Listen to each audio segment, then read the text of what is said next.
오늘 우리 함께 보실 말씀은 사사기서 6장 11절에서 14절까지입니다.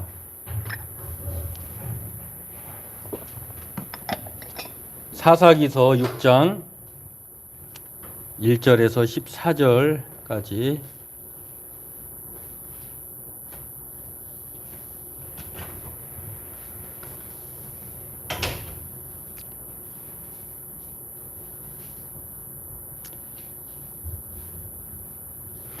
우리 같이 합독하도록 하겠습니다. 이스라엘 자손이 또 여호와의 목전에 악을 행하였으므로 여호와께서 7년 동안 그들을 미디안의 손에 넘겨주시니 미디안의 손이 이스라엘을 이긴지라. 이스라엘 자손이 미디안으로 말미암아 산에서 웅덩이와 굴과 산성을 자기들을 위하여 만들었으며 이스라엘이 파종한 때면 미디안 아말렉과 동방 사람들이 치러 올라와서 진을 치고 가사에 이르도록 토지소산을 멸하여 이스라엘 가운데에 먹을 것을 남겨두지 아니하며 양이나 소나 나귀도 남기지 아니하니 이는 그들이 그들의 짐승과 장막을 가지고 올라와 메뚜기 떼같이 많이 들어오니 그 사람과 낙타가 무수함이라. 그들이 그 땅에 들어와 멸하러 하니 이스라엘이 미디안으로 말미암아 궁핍함이 심한지라. 이에 이스라엘 자손이 여호와께 부르짖었더라.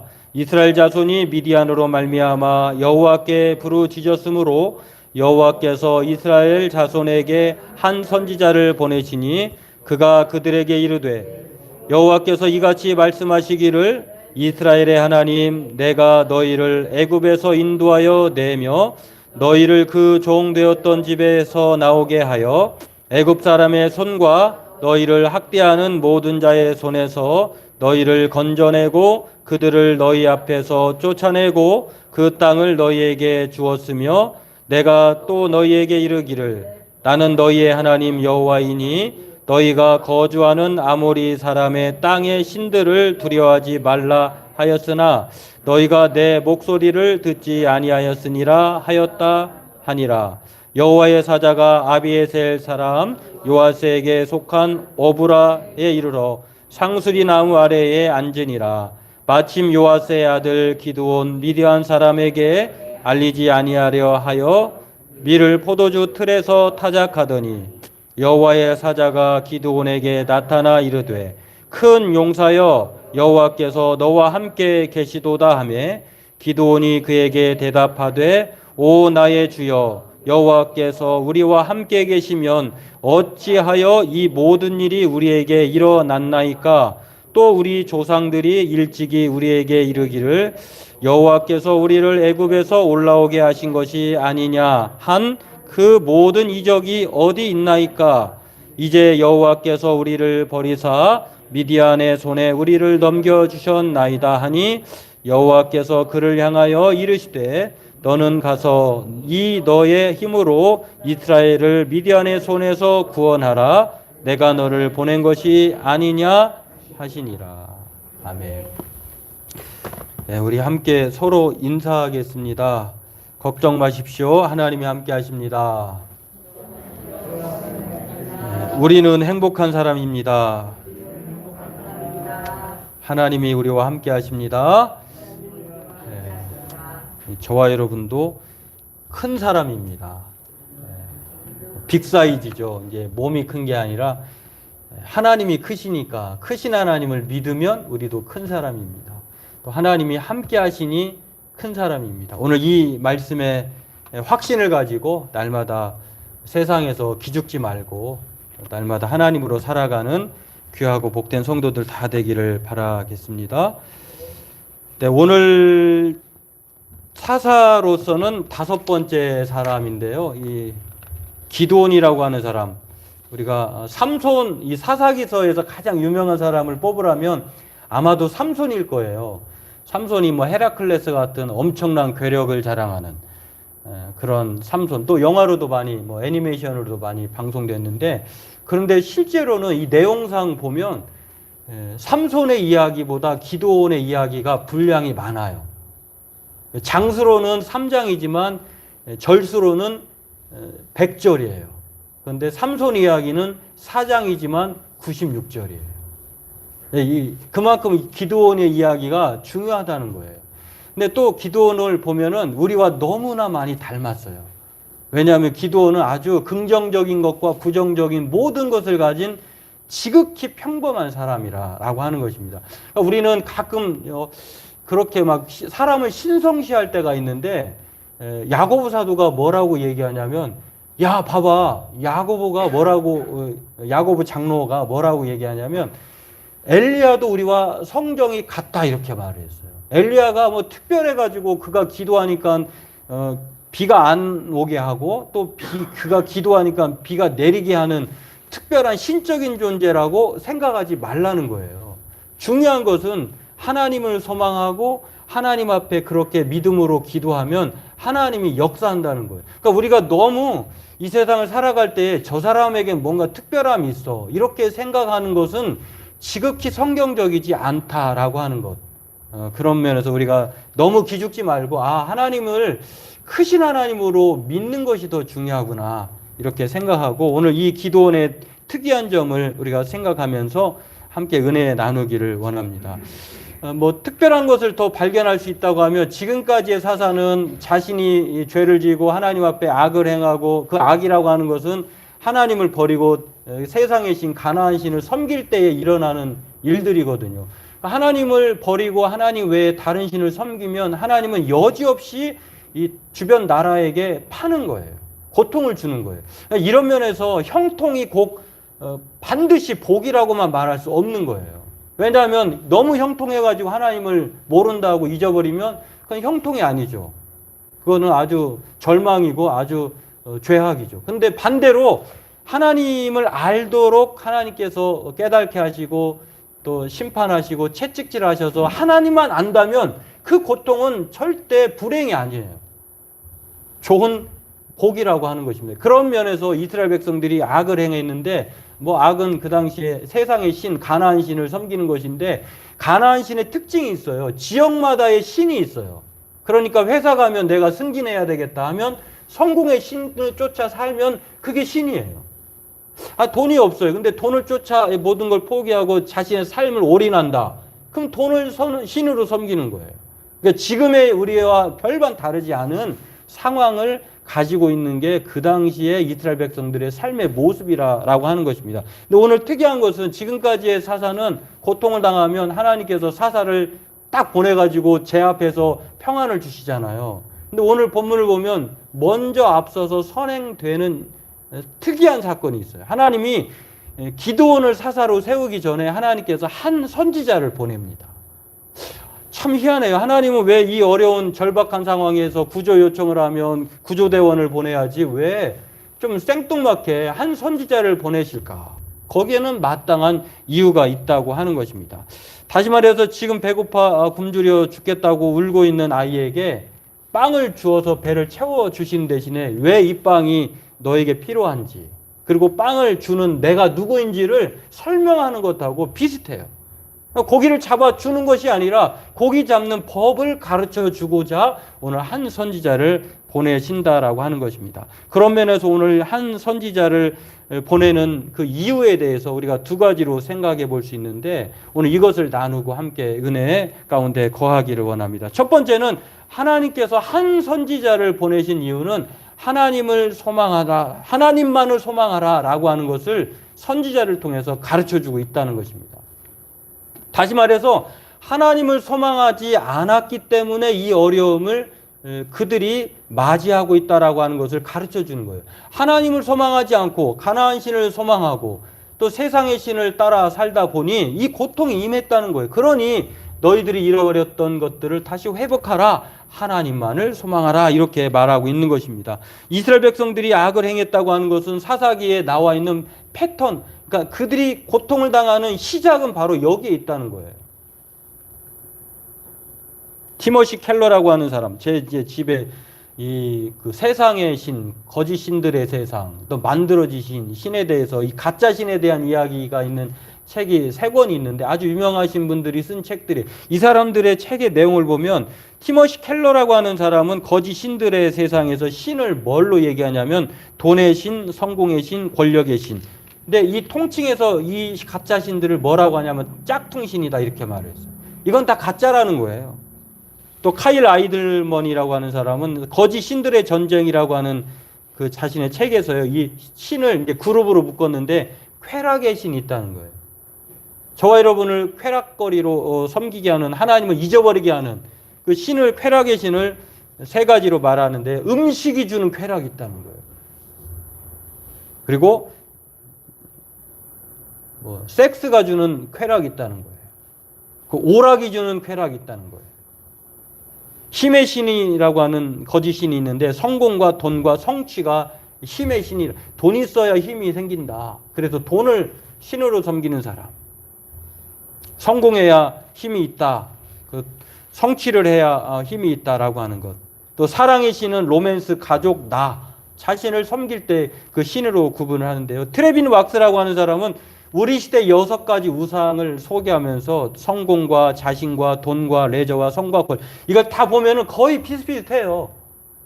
이게 다 하나님 외에 다른 신이라고 하는 것, 짝퉁신, 가짜신, 우리들의 우상이다라고 하는 것입니다. 이게 필요 없다는 말은 아니지만 그것이 신이라고 하는 것까지는 우리가 경계해야 된다고 하는 것입니다. 오늘 이런 자신에게 부와 명예와 행복을 가져다 준다고만 하면 우리는, 지금 제가 볼 때는 우리나라 이 시대가 바로 그거 같아요. 예전에는 너무 지나치게 크리스찬이면 무조건 가리지 않고 막 선거해도 뽑아줬는데, 지금은 아주 뭐 잡신을 섬겨도 막 뽑아주는 시대.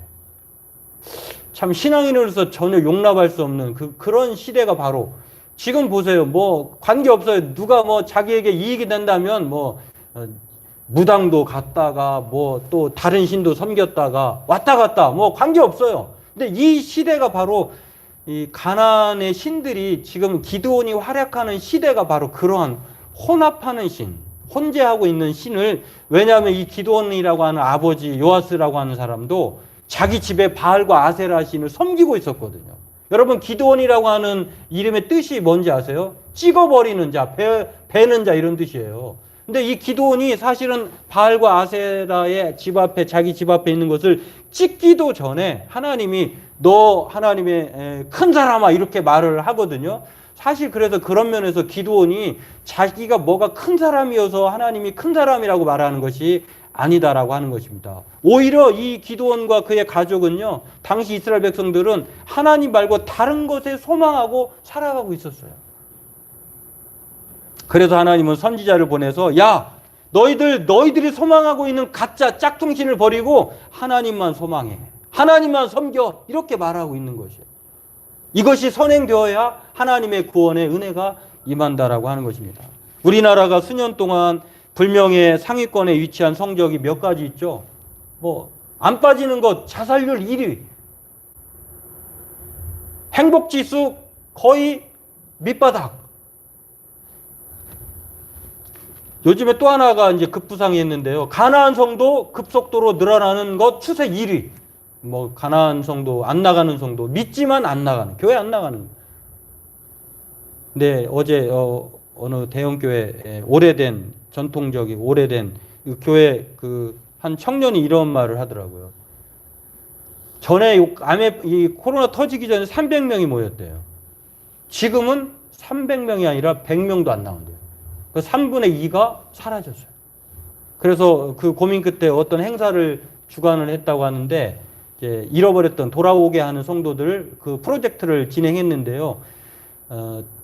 30명, 40명, 크게는 60명 정도 돌아오도록 그 목표를 하고 행사를 주관했는데, 딱 열고 나서 몇 명이 온지 아세요?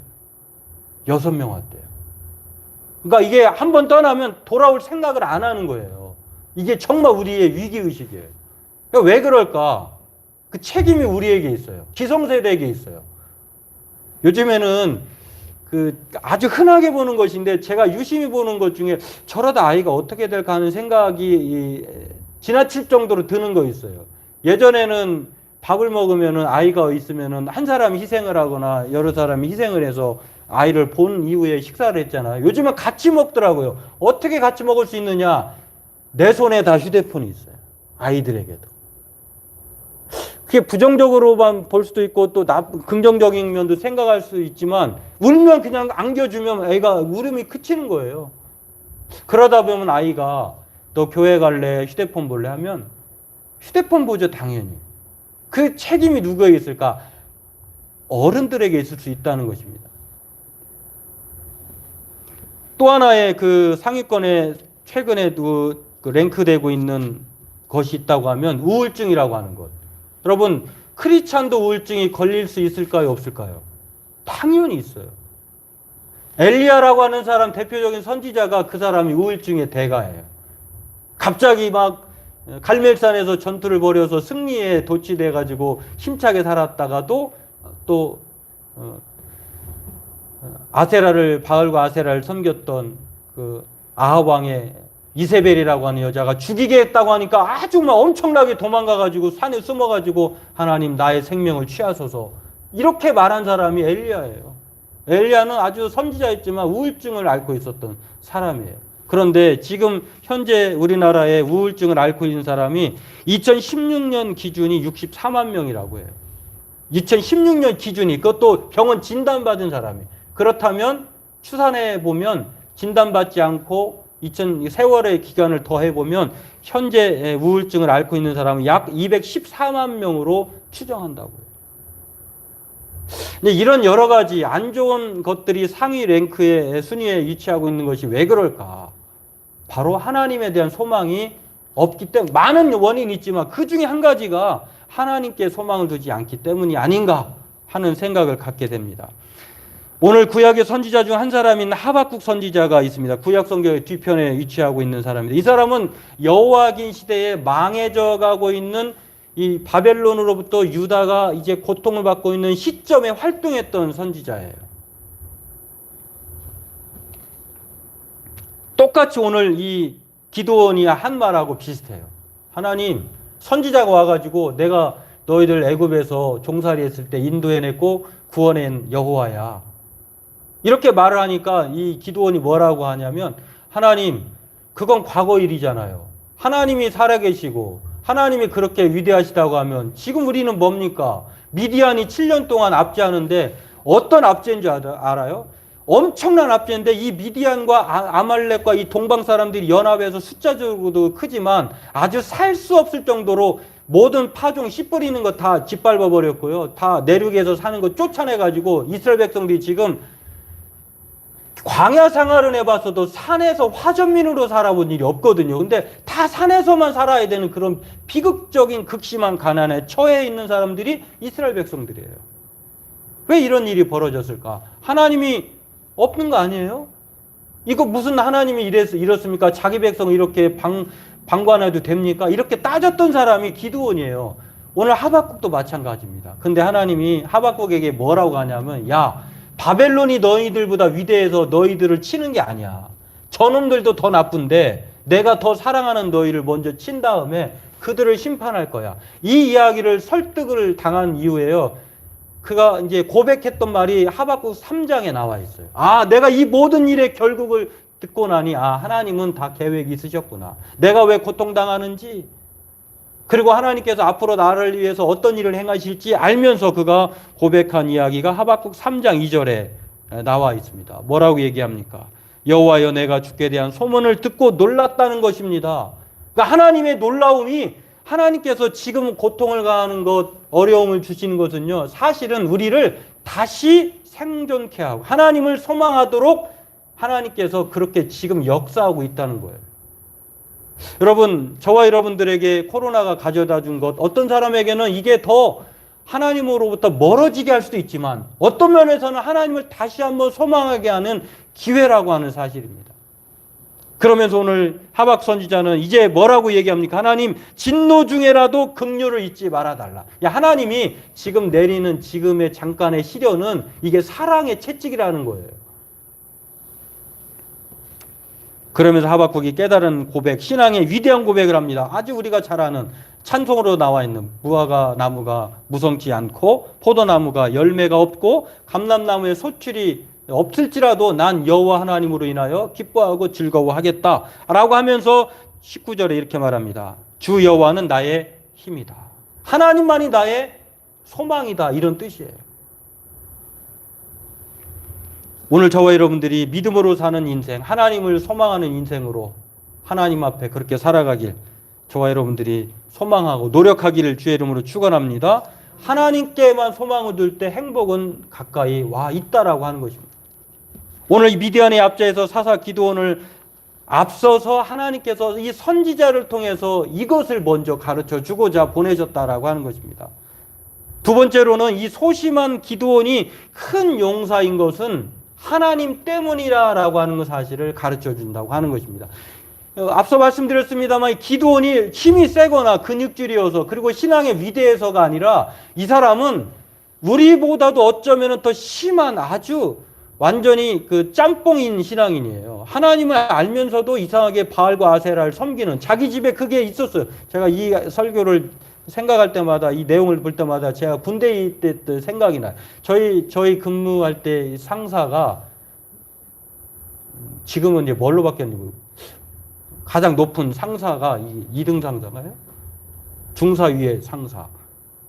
뭐라고 그러는 거예요. 아무튼 그분이 안수 집사님이셨는데 언젠가 저를 부르더니 교회 이제 그 막사에 그 지하 여장군 천하 여장 대장군인가 막 이게 서 있었어요. 근데 이분이 그게 보기 싫었던 것 같아.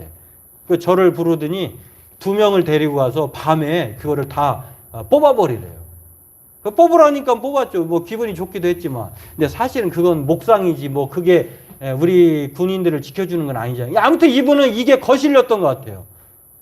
밤에 그래가지고 뽀개가지고 저희는 빼치카를 뗐는데 나무 떼가지고 이렇게 불 지르는 그 다 뽀개가지고 불을 살랐던 기억이 나는데 아무튼 이 기드온이라고 하는 사람은 그렇게 소심한 사람이에요. 밤에 그렇게 활동했고 또 타작마당에서 포도주 틀에서 타작마당은 아주 대놓고 해야 되잖아요. 미디안이 쳐들어오면 발각되면 죽을까봐 조용히 숨어서 소리내지 않고 타작을 했던 사람이 기드온이에요. 자기 지파, 집안 처지가 보니까 12지파 중에 맨 막내 므낫세 지파예요. 그러니 내세울 것이 전혀 없는 것인데 하나님이 느닷없이 너 하나님의 사람이라고 말하면서 큰 용사 기드온아 이렇게 말을 합니다. 그 이유가 있습니다. 바로 기드온이 커서 큰 용사가 아니라 하나님이 크게 하시기 때문에 큰 용사라고 하는 것을 오늘 우리에게 가르쳐 줍니다. 성경에서 크다라고 하는 사람이 있다고 하면 우리는 오늘 성경이 말하고 있는 것처럼 이 큰 용사라고 하는 뜻은 하나님이 크게 하실 뿐만 아니라 하나님이 함께 하시기 때문에 큰 사람이라고 하는 것을 알려주고 있습니다. 성경에서 이렇게 함께 하시는 임마누엘의 사람을 뽑으라면 요셉이죠. 요셉에 대해서 성경은 뭐라고 얘기합니까? 물론 우리 요셉을 말할 때 꿈의 사람 이렇게 하는데 비전의 사람, 꿈의 사람인데 실제로는 꿈의 사람이기보다도 하나님이 함께 하시는 임마누엘의 사람이 바로 요셉이에요. 요셉은 창세기 39장 2절에 함께 하셨다라고 하나님이 그렇게 말을 합니다. 그리고 3절에도 그와 함께 하심을 보여주고 있다 이렇게 말을 합니다. 그리고 39장 23절에도 이렇게 말합니다. 하나님이 그러니까 다른 사람이 봐도 야, 저 사람은 하나님이 함께하는 사람이네. 이걸 인정받을 만한 사람이 요셉이었다는 것입니다. 그런데 놀라운 것은 요셉이 하나님이 함께 하셨다고 하면 그렇게 모진 고난을 당했을까요? 그의 삶을 보면 꿈 때문에 형들로부터 미움을 받고 종살이를 하게 되고 억울하게 감옥에 2번이나 갇히고 정말 자기는 잊혀진 인생을 살았는데 성경은 그를 뭐라고 얘기합니까? 하나님이 함께 하셨다. 결과적으로 이 함께 하시는 이 요셉을 통해서 하나님은 범사에 형통함을 줍니다. 하나님이 함께 하시면 큰 사람인 거예요. 하나님이 함께 하시는 저와 여러분, 왜 저와 여러분들이 왜 하나님 앞에 요셉뿐만 아니라 또 기드온뿐만 아니라 저와 여러분들이 왜 큰 사람일까요? 왜냐하면 예수님의 다른 이름이 임마누엘이에요. 임마누엘이라고 하는 뜻이 무엇입니까? 하나님이 우리와 함께 계시다 이런 뜻이에요. 다시 말해서 예수님을 믿으면 우리가 하나님이 함께 하시는 사람이라고 하는 것을 성경은 말을 합니다. 오늘 이 하나님 앞에 함께 하심을 통해 살아가는 인생은 벼랑 끝에 있어도 절망하지 않습니다. 낙심하지 않아요. 미국의 목사이자 시인인 래프 월도 에머슨이라고 하는 사람이 이런 말을 했습니다. 우리 뒤에 무엇이 있고 앞에 무엇이 있느냐는 우리 안에 무엇이 있느냐에 비하면 작은 문제다, 이렇게 말했죠. 여러분 앞과 뒤에 엄청난 큰 문제가 도사리고 있습니까? 그래서 앞으로도 가지 못하고 뒤로서도 물러설 수 없습니까? 중요한 것은 앞에 뒤에 뭐가 있느냐가 문제가 아니라 우리 안에 누가 있느냐가 더 큰 문제예요. 우리 안에 하나님이 계시면 앞에든 뒤에든 문제가 있어도 염려 없다는 거예요. 시인은 우리에게 이렇게 말합니다. 시편 16편 8절에 내가 여호와를 항상 내 앞에 모심이요 그가 나의 오른쪽에 계심으로 내가 흔들리지 아니하리로다. 저와 여러분에게 하나님이 항상 하나님이 우리와 함께 거하고 우리와 함께 동행하시는 삶을 통해서 하나님은 우리에게 흔들리지 않도록 역사하시고 있다라고 하는 것입니다. 오늘 하나님이 함께 하심을 통해 하나님은 우리에게 긍휼 베푸시기를 원하셔요. 저와 여러분들이 작다, 또 소심하다, 나는 가진 것이 없다, 이렇게 비관할 수 있지만 하나님이 함께 하시면 이 작은 기도원도 큰 자가 된다라고 하는 것입니다. 오늘 이러한 사실을 기억하고 영접하는 자, 곧 그 이름을 믿는 자들에게 하나님의 자녀가 되는 권세를 주셨다고 해요. 저와 여러분이 결코 작은 자가 아니라고 하는 것입니다. 여러분, 예수님께서 이 세상에 있는 사람 중에 유일하게 큰 사람이다라고 말한 사람이 딱 한 명 있어요. 그게 누구냐면은 세례 요한이에요. 세례 요한을 통해서 마태복음 11장 11절에 보니까 이렇게 말합니다. 내가 진실로 너희에게 말하노니 여자가 낳은 자 중에 세례 요한보다 큰 이가 일어남이 없도다. 그러니까 예수님도 세례 요한이 큰 사람이라는 걸 아셨어요. 근데 놀라운 사실이 있어요. 그 뒷이야기가 더 중요한데 천국에서는 세례 요한보다 너희들이 더 큰 자다, 이렇게 말했어요. 아무리 이 세상에서 큰 사람이라 할지라도 천국에 들어가지 못한다는 거예요. 그런데 오늘 저와 여러분들을 가르쳐서 천국에서는 극히 작은 자라도 그보다 크다, 이렇게 말했어요. 우리가 천국에 예수님을 통해서 들어가는 사람이라고 하면 저와 여러분들이 절대 작은 자가 아니라는 거예요. 저와 여러분은 큰 사람이에요. 제가 가끔 이제 언짢거나 또 이렇게 받아들이기 어려울 때가 있는 그런 상황이 펼쳐질 때 어떤 생각을 하냐면은 싸울 필요가 없겠다. 왜냐하면 급이 달라요. 저와 여러분에게 역사하시는 우리보다 크신 하나님이 우리 안에 있는데 하나님이 없는 사람하고 싸울 이유가 없어요. 여러분 생각해 보세요. 다 큰 어른이 그 3살, 4살짜리 어린아이하고 싸웁니까? 왜냐하면 이게 싸울 그 수준이 아니에요. 다툴 이유가 없어요. 그렇기 때문에 오늘 성경은 저와 여러분들에게 이렇게 말합니다. 저와 여러분들이 하나님 앞에 함께 하신 사람으로 큰 사람이에요. 오늘 큰 사람은 싸우지 않습니다. 그냥 이해하고 넘어가면 돼요. 성경은 우리에게 극히 작은 자라도 그보다 크다라고 우리를 하여금 큰 사람으로 말씀합니다. 오늘 이 큰 사람은 하나님이 함께 하신 사람이고 하나님이 함께 하신 사람은 하나님이 날마다 우리의 삶을 통해 형통케 하십니다. 오늘 이러한 사실을 기억하고 하나님 우리와 함께 하심을 통해서 하나님께만 소망을 두고 우리 인생을 기쁘고 안전하고 생명으로 인도함 가운데 살아가기를 주의 이름으로 축원합니다. 기도하겠습니다. 하나님, 오늘 어려운